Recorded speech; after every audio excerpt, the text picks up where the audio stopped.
Let's talk about the psychology of a person you have almost certainly met. Someone who might seem a little confusing, maybe even paradoxical. But their mindset, it tells this really profound story about survival and about a hidden kind of strength that's forged in difficulty. You know who I'm talking about, right? The person who finds humor where the rest of us would probably just find panic, a crisis at work, a personal disaster, and somehow they're the one cracking a joke. And look, it might seem a little weird, but it's often the very first clue that you're in the presence of someone who has weathered some incredible storms. And this is just a perfect illustration of their different perspective. So while most of us are laying on the horn, maybe yelling a few choice words when we get cut off, their first thought isn't anger. It's empathy. They actually wonder about the other person's story. And why is that? Well, because when you've survived your own major hurricanes, other people's little rain showers just don't really hit you the same way. Okay, so to really get this, we have to understand a fundamental principle here. Their behavior isn't a sign that they're broken.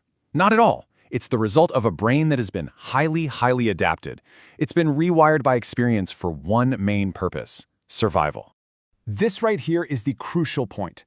Their brain is a masterpiece of training, forged out of necessity. It's learned to anticipate, to assess, and to endure in ways most of us just haven't had to. And you can see this training show up in the most simple, everyday situations. So let's see this operating system in action. Just picture a simple, totally normal scenario. You're out for a meal with them. For most of us, our focus is pretty simple, right? We're looking at what we're going to order. The appetizers, the main course, what are the specials? But their brain? Oh, it's doing something completely different. Before they've even glanced at the menu, they've already scanned the room, they've noted the exits, they've assessed the entire atmosphere.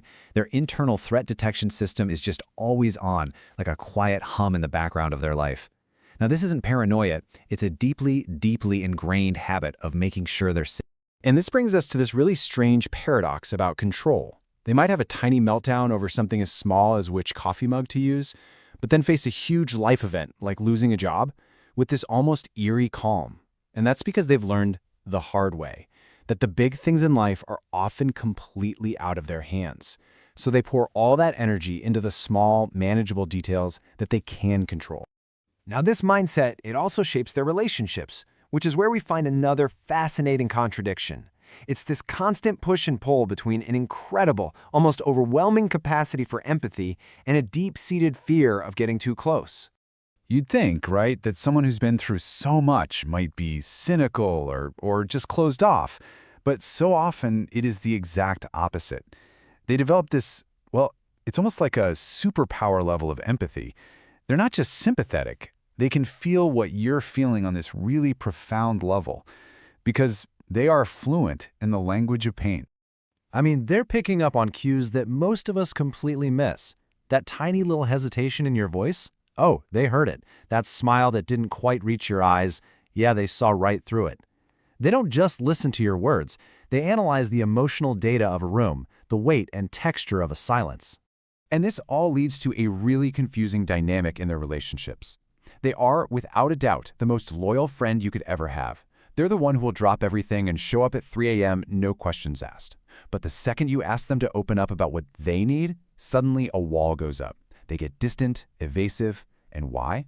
Because their experience has taught them that depending on other people can be dangerous. It's just safer to be the helper than the one who needs help. And this, right here, is the heartbreaking cost of all that self-reliance. It's a survival strategy that, from the outside, looks like incredible strength. But on the inside, it can build a fortress of solitude. It's a defense mechanism that's great at keeping pain out, but sometimes it keeps love out too. But here's the thing. The story doesn't end with pain and paradox, not even close. In fact, for many, the aftermath of all that adversity is where the most profound growth actually begins. It's not about just getting back to normal. Yeah, psychologists actually have a term for this. It's called post-traumatic growth. And it's this idea that going through an immense struggle can actually lead to positive changes you might not have experienced otherwise. We're talking about things like a deeper appreciation for life, more meaningful relationships, and a much clearer sense of your own strength. And look, this isn't some rare fringe idea. Research shows that a majority of people who go through significant trauma report this experience of bouncing forward. They find a new and often much richer perspective on life. They're the ones who might get a little emotional at a beautiful sunset just because they are so intensely grateful for those quiet, ordinary moments. And this brings us all the way back to that dark humor we started with.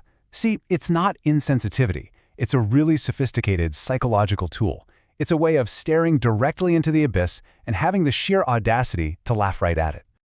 I just love this way of putting it. Humor becomes a way for them to reclaim their power. By turning their own suffering into a punchline, they shrink its hold over them.